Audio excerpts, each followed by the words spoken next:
Lines for the Centenary of the birth of Samuel Beckett. Only now do we see how each crossroads was bound to throw up not just a cross, but a couple of gadabouts with goads, a couple of gadabouts at a loss as to why they were at the beck and call of some old crock soaring above the culch of a kitchen midden at evenfall, some old crock roaring across the gulch as a hanged man roars out to a hanged man.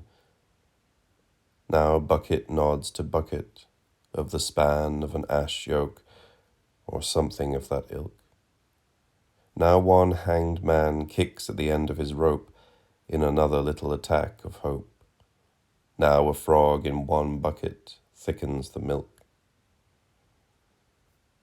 Now a frog in one bucket thickens the milk as it tries out for the sublime from chime to birch-wood chime, a frog thrown in with no more thought as to whilk way he was geen, when the hussy turned resourceful housewife, than she gave to where in Ayreshire or Fife her beloved spalpeen might fetch up as a taty-hoker revealing a lining of red tatted silk to his sackcloth, so to speak. Just as it's revealed our stockbroker is creaming off 500 a week,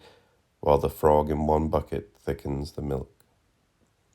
Now a frog in one bucket thickens the milk as a heart might quicken behind its stave at the thought of a thief who bilked us of our life savings, himself being saved. Only now do we see how spasm and lull are mirrored somewhat by lull and spasm,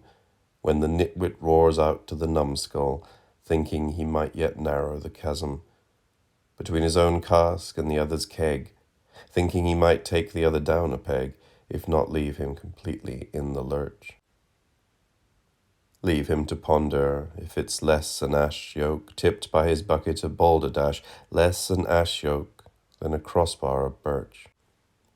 Less an ash yoke than a crossbar of birch, from the single birch that insinuated itself into the grove of oaks sacred to Jove, and took him in as from his perch.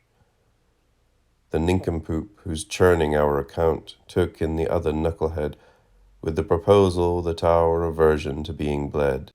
is pretty much tantamount to the old crock being averse to paying his ransom, the bucket where you would search for the significance of a frog taking the plunge, proving to be less cask than keg, the transom from which the old crock offered his vinegar sponge, less an ash yoke than a crossbar of birch. Less an ash yoke than a crossbar of birch, and a birch-wood bucket where a frog breasts the very milk we feared it would besmirch. Only now do we see we're at the behest, not of some old crock kicking the beam, but ourselves. We balk at the idea of a frog no sooner opening a seam in milk than it's surely not cocked. Only now do we see how it's ourselves who skim determinately through the dim of evenfall with no more regard for our load, as we glance up through the sky-hoop, than the ninny who roars back to the nincompoop. Only now do we see how each crossroads